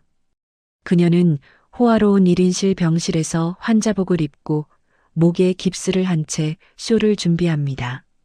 로펌에서 섭외한 방송사 카메라가 병실로 들어옵니다. 미희는 침대에 힘없이 기대어 세상에서 가장 불쌍한 표정을 짓습니다. 최미희가 휴지로 눈물을 찍어내며 가련하게 말했습니다. 제가 무슨 힘이 있겠어요. 그냥 동창회에서 말다툼 좀 한 건데 갑자기 검사 며느리가 들어와서 제 팔을 비틀고 아이고 지금도 팔이 욱신거려서 잠을 못 자요. 전치 4주 진단받았어요. 저 정말 무서워서 못 살겠어요. 방송은 미희의 거짓 눈물을 클로즈업하며 감성적인 자막을 내보냅니다. 권력 앞에 짓밟힌 소시민의 눈물. 이 인터뷰가 방송되자 여론은 걷잡을 수 없이 악화됩니다. 청와대 국민청원 게시판에는 살인 검사 강혜원을 파면하라는 청원이 올라오고 순식간에 20만 명의 동의를 얻습니다. 혜원은 철저하게 고립무원의 처지가 됩니다. 혜원의 아파트 현관 앞은 기자들이 진을 치고 있어 감옥이나 다름없습니다. 거실에는 무거운 침묵만이 흐릅니다. 명숙은 소파에 웅크리고 앉아 휴대폰으로 기사 댓글을 읽고 있습니다. 저런 며느리 둔 시어머니도 똑같은 인간이다. 노인네가 교육을 어떻게 시켰길래. 입에 담기 힘든 악플들을 보며 명숙의 손이 사시나무 떨듯 떨립니다. 가슴이 꽉 막힌 듯 숨을 쉬기가 힘듭니다. 박명숙이 가슴을 치며 혼잣말을 했습니다. 아이고, 나 때문에, 못난 나 때문에 우리 혜원이가. 내가 죽어야지, 내가 죽어야 이 사단이 끝나지. 방 안에서 나온 혜원은 어머니의 모습을 보고 가슴이 미어집니다. 자신이 받는 비난은 견딜 수 있지만 가족이 고통받는 것은 견디기 힘듭니다. 혜원은 명숙에게 다가가 휴대폰을 뺏어듭니다. 강혜원이 애써 밝은 목소리로 말했습니다. 어머니, 이런 거 보지 마세요. 다 가짜예요. 금방 지나갈 거예요. 제가 누구예요? 대한민국 지검장이잖아요. 이까짓 거 아무것도 아니에요. 박명숙이 혜원의 손을 잡고 울먹이며 대답했습니다. 혜원아, 그냥 다 그만두면 안 되냐? 저 사람들이 원하는 대로 사과하고 끝내자. 너 이러다 정말 감옥 가면 어떡하니? 나는 너 없으면 못 산다. 옆에 서 있던 남편 태산도 괴로운 듯 머리를 감싸줍니다. 그의 휴대폰은 끊임없이 울려댑니다. 거래처들이 줄줄이 계약을 해지하겠다고 통보해오는 전화입니다. 가족의 일상은 완전히 파괴되었습니다. 장태산이 한숨을 푹 쉬며 혜원에게 말했습니다. 여보, 변호사 말대로 일단 사과문이라도 발표하는 게 어때? 일단 소나기는 피하고 봐야지. 당신 지금 너무 위험해. 사람들 눈빛이 살인자 보는 것 같아. 하지만 혜원은 고개를 저으며 단호하게 거절합니다. 지금 사과하는 것은 자신의 죄를 인정하는 것이고 그것은 곧 황두식과 최미희에게 면죄부를 주는 꼴이 되기 때문입니다. 강혜원이 흔들림 없는 눈빛으로 남편을 보며 말했습니다. 안 돼요. 여기서 타협하면 진실은 영영 묻혀요. 내가 사과하는 순간 어머니는 진짜로 죄 없는 사람 때린 파렴치한이 되는 거예요. 나는 내 명예보다 어머니 명예가 더 중요해요. 조금만 버텨줘요. 내가 꼭 뒤집을 거예요. 혜원은 방으로 들어가 문을 잠급니다. 하지만 그녀 역시 두렵기는 마찬가지입니다. 법전을 뒤적이며 빠져나갈 길을 찾아보지만 여론이라는 거대한 파도 앞에서는 법조문도 무기력하게만 느껴집니다. 그날 밤 혜원은 책상에 엎드려 잠이 듭니다. 지칠 대로 지친 그녀의 등은 한없이 작아 보입니다. 새벽 3시 모두가 잠든 시각. 거실로 조용히 나온 명숙은 잠들지 못하고 서성입니다. 식탁 위에는 혜원이 먹다 남긴 밥그릇과 태산이 피우다 만 담배가 놓여 있습니다. 평화롭던 가정의 행복이 자신 때문에 산산조각 났다는 죄책감이 명숙을 짓누릅니다. 명숙은 안방 장롱 깊숙한 곳을 뒤적입니다. 낡은 옷가지들 사이에서 그녀가 동창회 날 입었던 회색 코트를 꺼냅니다. 코트 주머니에 손을 넣자 차가운 금속의 감촉이 느껴집니다. 명숙은 떨리는 손으로 녹음기를 꺼내듭니다. 박명숙이 녹음기를 만지작거리며 중얼거렸습니다. 태산이가 이거 누르면 된다고 했는데. 기계치인 명숙은 사용법을 몰라 한참을 헤맵니다. 그러다 우연히 재생 버튼을 누르자 치직거리는 잡음과 함께 그날의 기억이 생생하게 흘러나옵니다. 녹음기 재생. 최미희 야 박명숙. 너 지금 일부러 그랬지? 박명숙 아니야. 나는 가만히 있었어. 최미희 감히 파출부 주제에 회장 사모님 옷을 망쳐? 당장 무릎 꿇고 빌어. 짝! 최미희 주제 파악도 못하는 게 한 대 더 맞아야 정신을 차리지. 명숙은 입을 틀어막고 주저앉습니다. 자신이 맞고 모욕당했던 그 끔찍한 순간이 고스란히 담겨 있습니다. 이어서 혜원이 등장해 자신을 구해주던 목소리, 미희가 혜원에게 온갖 욕설을 퍼붓던 목소리까지 선명하게 녹음되어 있습니다. 이것은 편집되지 않은 진실 그 자체입니다. 명숙의 눈에서 굵은 눈물이 뚝뚝 떨어집니다. 그녀는 녹음기를 가슴에 품고 결심한 듯 눈물을 닦아냅니다. 늘 자식들 뒤에 숨어 보호만 받던 유약한 어머니는 더 이상 없습니다. 박명숙이 녹음기를 꽉 쥐며 굳은 표정으로 속삭였습니다. 그래, 내가 결자해지해야지. 내 며느리 내가 지킨다. 저 악마 같은 년들 내가 다 까발려줄 거야. 다음 날 아침 명숙은 가족들이 깰까봐 조심스럽게 옷을 갈아입습니다. 화려한 옷도 명품 가방도 아닙니다. 평소 즐겨 입던 단정한 블라우스와 검은 바지를 입습니다. 그리고 식탁 위에 짧은 쪽지를 남깁니다. 잠깐 시장 좀 다녀오마. 밥 챙겨 먹어라. 현관문을 나서는 명숙의 뒷모습에는 비장함이 서려 있습니다. 그녀가 향한 곳은 시장이 아니라 기자회견장이 마련된 프레스 센터입니다. 세상을 뒤집을 어머니의 반격이 시작되려 합니다. 서울 광화문에 위치한 프레스 센터의 대강당은 폭풍 전야처럼 긴장감이 감돕니다. 오전 10시 정각 수십 대의 카메라와 방송 장비들이 연단 중앙을 향해 정렬해 있습니다. 평소라면 정치인이나 대기업 회장이 서 있어야 할 그 자리에 오늘은 낡은 가방을 든 촌부 차림의 박명숙이 앉아 있습니다. 그녀의 옆에는 아들 장태산이 굳은 표정으로 어머니를 호위하듯 서 있습니다. 사실 명숙은 지난밤 아들 태산에게만 살짝 계획을 털어놓고 도움을 청했습니다. 태산은 어머니의 결심을 말릴 수 없어 혜원 몰래 새벽같이 기자회견장을 준비한 것입니다. 기자들은 명숙을 보며 수군거리기 바쁩니다. 플래시가 번쩍하고 터질 때마다 명숙의 어깨가 움찔거립니다. 하지만 명숙은 테이블 아래로 두 손을 꼭 맞잡고 입술을 깨뭅니다. 더 이상 물러설 곳이 없다는 절박함이 그녀를 지탱하고 있습니다. 맨 앞줄에 앉아있던 인터넷 신문 기자가 마이크를 잡고 공격적으로 질문을 던집니다.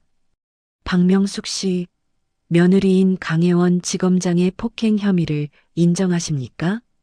인터넷에 도는 영상을 보면 지검장이 일방적으로 팔을 꺾던데 시어머니로서 도의적인 책임을 느끼지 않습니까? 질문이라기보다는 비난에 가까운 말이 쏟아지자 여기저기서 카메라 셔터 소리가 요란하게 터집니다. 명숙은 마른 침을 꿀꺽 삼키고 마이크를 두 손으로 잡습니다. 떨리는 목소리지만 눈빛만은 또렷하게 정면을 응시합니다. 박명숙이 마이크에 입을 가까이 대고 말했습니다. 기자, 양반, 그리고 국민 여러분. 제 며느리는 깡패가 아닙니다. 그 아이는 그저 힘없는 시어머니가 맡고 있는 걸 보고 가족을 지키려고 뛰어들었을 뿐입니다. 장내가 웅성거리기 시작합니다. 증거 있습니까? 라는 고함 소리가 들려옵니다. 명숙은 주머니에서 볼펜 모양의 녹음기를 꺼내듭니다. 투박한 손가락이 재생 버튼을 찾아 꾹 누릅니다. 취직하는 잡음과 함께 S호텔 연회장의 상황이 고성능 스피커를 통해 흘러나옵니다. 녹음기 재생. 최미희야 박명숙. 너 지금 일부러 그랬지? 내가 돈 자랑하니까 배 아파서 밀친 거지? 박명숙 아니야. 나는 가만히 있었어. 네가 팔을 휘두르다가 그런 거잖아. 최미희 감히 파출부 주제에 회장 사모님 옷을 망쳐? 당장 무릎 꿇고 빌어. 짝! 하는 날카로운 타격음. 최미희 주제 파악도 못하는 게 한 대 더 맞아야 정신을 차리지. 녹음된 소리는 너무나도 생생합니다. 뺨을 때리는 소리가 행사장에 울려 퍼지자 웅성거리던 기자들이 일순간 입을 다뭅니다. 이어서 혜원이 등장해 제 어머니입니다라고 말하는 목소리와 미희가 가짜 주제에 돈이면 다 되라며 온갖 욕설을 퍼붓는 내용까지 가감없이 재생됩니다. 편집된 영상에서는 볼 수 없었던 사건의 전말이 적나라하게 드러나는 순간입니다. 녹음이 끝나자 장내는 찬물을 끼얹은 듯 정적에 휩싸입니다. 명숙은 눈물을 뚝뚝 흘리며 호소합니다. 박명숙이 울먹이며 소리쳤습니다. 들으셨습니까? 이게 진실입니다. 제 며느리는 권력을 휘두른 게 아니라 돈이면 사람도 때려도 된다고 믿는 저 사람들한테서 저를 구한 겁니다. 평생 파출부하면서 무시당하고 살았지만 며느리한테 이런 누명은 못 씌웁니다. 우리 혜원이는 국민 여러분을 지키는 진짜 검사입니다. 명숙의 절규가 끝나자마자 기자회견장 뒷문이 열리며 10여 명의 사람들이 피켓을 들고 들어옵니다. 황두식 대표의 운전기사였던 김철수와 청광건설로부터 공사 대금을 떼인 하청업체 사장들입니다. 그들은 명숙의 뒤로 걸어 나와 병풍처럼 섭니다. 김철수가 마이크를 잡고 울분을 토했습니다. 황두식 대표는 제 어머니 수술비까지 떼먹고 저를 개처럼 부렸습니다. 그런 저를 도와준 건 강혜원 검사님이었습니다. 강 검사님은 약자들의 편이었습니다. 제발 마녀사냥을 멈춰 주십시오. 로펌 태양 측 변호사들이 뒤늦게 사태를 파악하고 회견장으로 난입하려 합니다. 이거 뭐야? 당장 중단시켜. 방송 꺼. 양복 입은 남자들이 단상으로 뛰어들려 하지만 지켜보던 시민들과 유튜버들이 인간띠를 만들어 그들을 막아섭니다. 회견장은 순식간에 아수라장이 되지만 카메라는 명숙의 당당한 눈물을 전 국민에게 생중계하고 있습니다. 같은 시각 혜원의 아파트 거실. 지난밤 뜬 눈으로 밤을 지새우다 깜빡 잠이 들었던 혜원은 텅 빈 집안의 정적에 놀라 잠에서 깹니다. 식탁 위에 놓인 밥 챙겨 먹어라는 쪽지를 보고 불안감을 느낀 혜원은 급히 TV를 켭니다. 화면 가득 어머니 명숙의 얼굴이 클로즈업 되어 나옵니다. 혜원은 자리에 털썩 주저앉고 맙니다. 화면 속 명숙은 평소에 겁 많고 여린 모습이 아닙니다. 자식을 지키기 위해 세상과 맞서 싸우는 강인한 투사입니다. 혜원은 TV 화면을 어루만지며 하염없이 눈물을 쏟습니다. 강혜원이 흐느끼며 혼잣말을 했습니다. 어머니, 바보같이 거기가 어디라고 나가셨어요. 저 같은 게 뭐라고. TV 화면 하단에는 실시간 뉴스 댓글 반응이 자막으로 흐릅니다. 불과 몇 시간 전만 해도 악플로 도배되었던 여론은 180도 뒤집혔습니다. 강혜원 검사님 죄송합니다. 효녀 검사 응원합니다. 최미희 황두식 구속하라. 순식간에 혜원은 국민 영웅이 되고 황두식 일가는 공공의 적으로 전락합니다. 혜원은 눈물을 닦아내고 자리에서 벌떡 일어납니다. 어머니가 저렇게 용기를 냈는데 자신이 방구석에 숨어 있을 수는 없습니다. 혜원은 드레스룸으로 들어가 정복을 꺼냅니다. 구겨진 마음을 다리듯 제복의 깃을 빳빳하게 세우고 단추를 잠급니다. 거울 속에 비친 혜원의 눈빛은 다시 예전의 총기 어린 저승사자로 돌아와 있습니다. 강혜원이 현관을 나서며 나직하게 은조렸습니다. 기다려. 이제 내가 마무리할 차례니까. 혜원이 관용차를 타고 서초동 검찰청사 앞에 도착합니다. 어제까지만 해도 혜원에게 계란을 던지던 시위대는 온데간데없고 수천 명의 시민들이 촛불과 응원 피켓을 들고 모여 있습니다. 강혜원, 강혜원. 시민들의 연호 소리가 지축을 울립니다. 혜원이 차에서 내리자 모세의 기적처럼 인파가 갈라지며 길을 터줍니다. 시민들은 혜원에게 꽃을 던지며 박수를 보냅니다. 혜원은 시민들에게 90도로 허리 숙여 인사하고 당당하게 청사 계단을 오릅니다. 로비에 들어서자 눈치를 보며 피하던 후배 검사들과 직원들이 도열해 있습니다. 그들은 혜원을 보자마자 누가 먼저랄 것도 없이 박수를 치기 시작합니다. 혜원의 눈시울이 다시 한번 붉어집니다. 그때 혜원의 수사를 막았던 차장 검사가 헐레벌떡 뛰어내려옵니다. 그의 손에는 공문 한 장이 들려 있습니다. 차장 검사가 식은땀을 흘리며 말했습니다. 지검장님, 오셨습니까? 방금 법무부에서 연락이 왔습니다. 직무정지 명령은 취소되었습니다. 대검에서도 특별수사팀 구성을 승인했고요. 황두식 사건, 정권을 지검장님께 일임하겠답니다. 여론의 압박을 이기지 못한 수뇌부가 꼬리를 내린 것입니다. 혜원은 차장 검사가 건넨 공문을 받아들고 싸늘한 미소를 짓습니다. 강혜원이 차장 검사의 눈을 똑바로 보며 말했습니다. 차장님, 줄 서기 바쁘시네요. 나중에 감찰 조사받으실 때도 그렇게 빠르시면 좋겠습니다.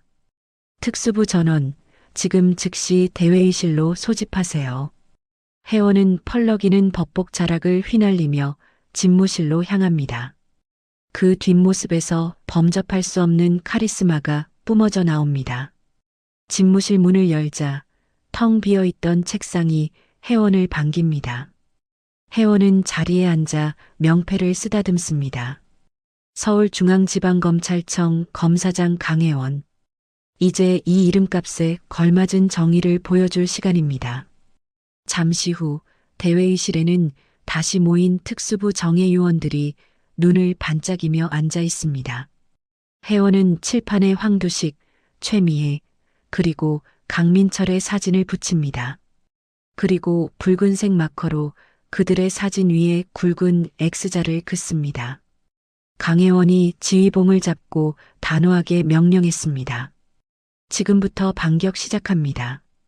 황두식의 여제, 최미희의 무고, 강민철의 뇌물수수. 하나도 남김없이 털어서 법정 최고형 구형합니다. 타협은 없습니다. 우리 어머니 눈에 눈물 나게 한 데가 피눈물로 갚게 해줍시다. 이상, 해산, 충성, 우렁찬 함성과 함께 요원들이 일사불란하게 움직입니다. 혜원은 창밖을 바라봅니다. 프레스 센터 쪽 하늘이 유난히 맑고 푸릅니다. 어머니와 남편이 있는 그곳을 향해 혜원은 조용히 다짐합니다. 이 싸움의 끝에는 반드시 승리가, 그리고 따뜻한 저녁 밥상이 기다리고 있을 것이라고. 계절이 바뀌어 어느덧 찬바람이 불기 시작한 늦가을. 서울중앙지방법원 제1형사부 법정 앞은 이른 아침부터 인산인해를 이루고 있습니다. 대한민국을 떠들썩하게 했던 청광건설 게이트와 재벌 사모님 갑질 사건의 선고 공판이 있는 날이기 때문입니다. 방청권은 일찌감치 매진되었고 법정 안은 취재 열기로 후끈 달아올라 있습니다. 피고인석에는 수의를 입은 세 사람이 나란히 앉아 있습니다. 한때 건설업계의 거물이었던 황두식, 검찰의 실세였던 강민철, 그리고 온몸을 명품으로 휘감고 거만하게 굴었던 최미희입니다. 세 사람의 얼굴은 흑빛으로 변해 있고 특히 미희는 헝클어진 머리에 초점 없는 눈으로 허공만 응시하고 있습니다. 검사석에 앉은 강혜원은 차분한 표정으로 재판부를 응시합니다. 그녀의 뒤쪽 방청석 맨 앞줄에는 시어머니 박명숙과 남편 장태산이 두 손을 꼭 모은 채 앉아 있습니다. 명숙은 긴장된 듯 마른 침을 삼키며 재판장의 입만 바라봅니다. 장례 정리와 함께 재판장이 무거운 침묵을 깨고 판결문을 읽어내려갑니다. 재판장이 안경을 고쳤으며 엄숙한 목소리로 말했습니다. 주문. 피고인 황두식은 뇌물공여 및 특정경제범죄 가중처벌법 위반으로 징역 15년에 처한다.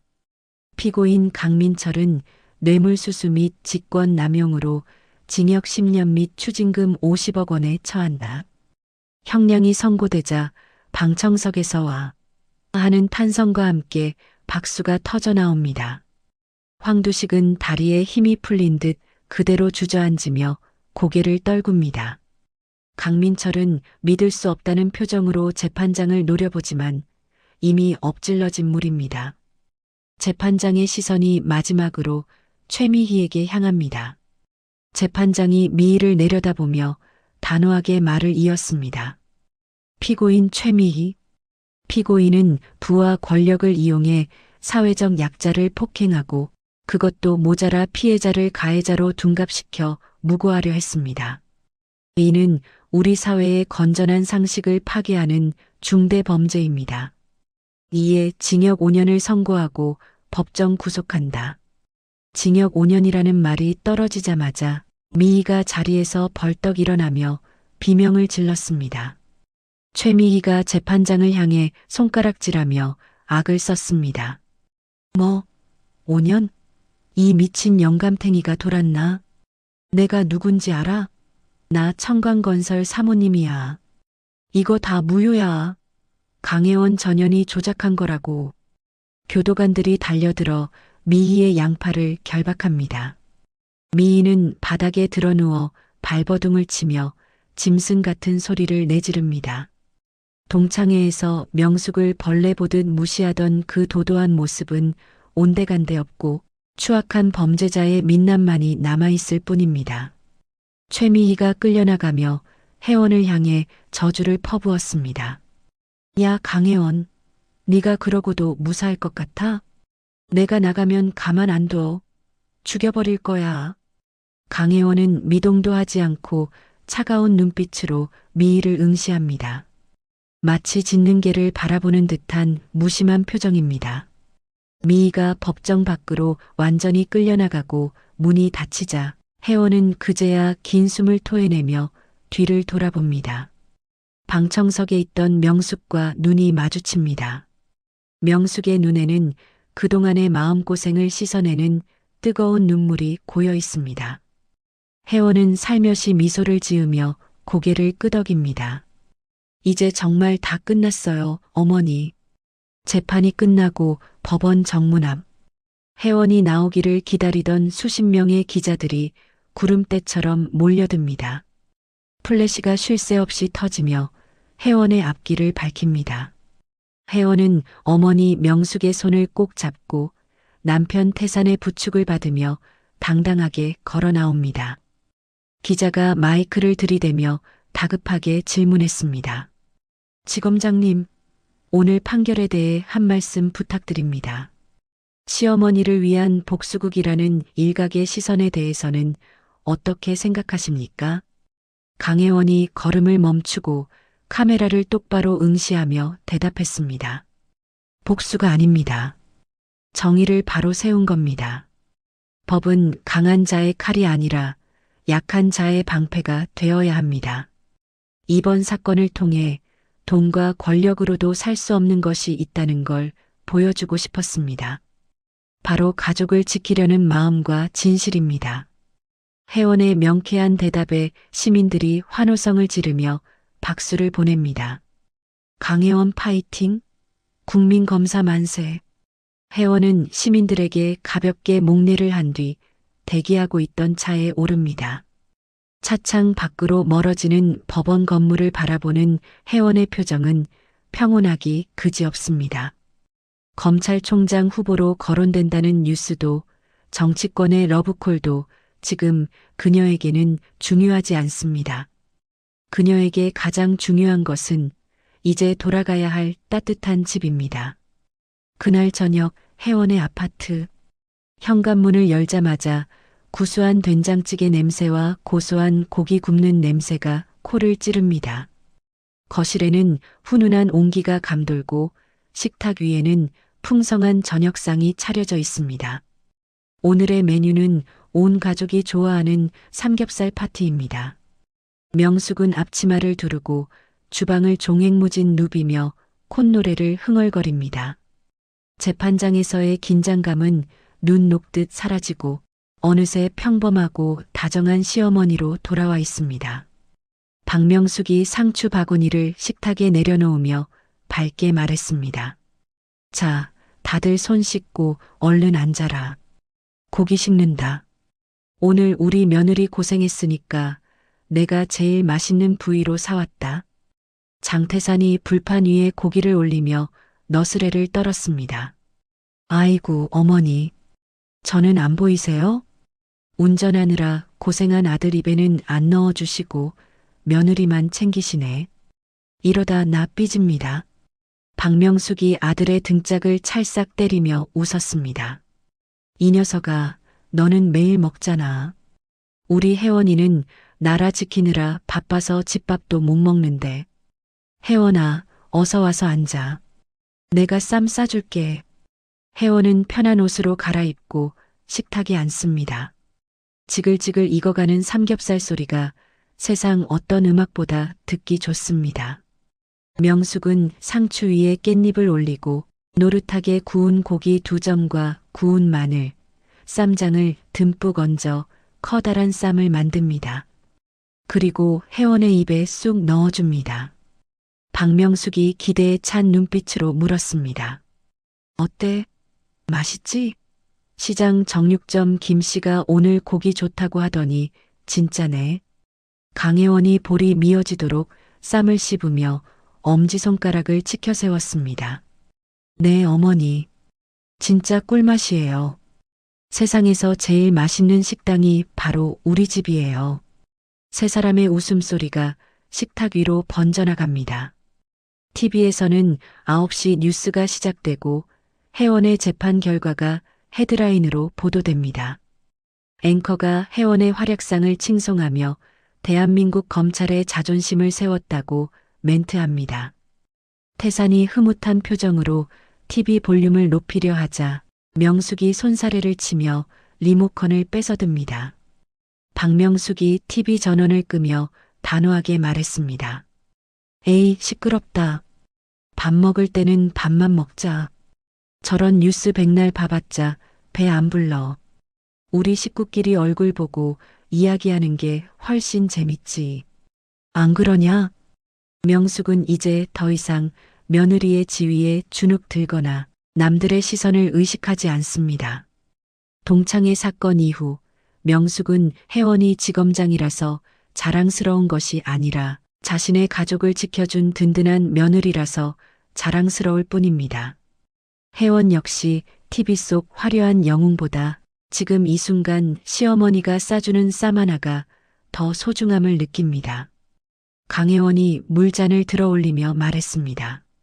자, 건배해요.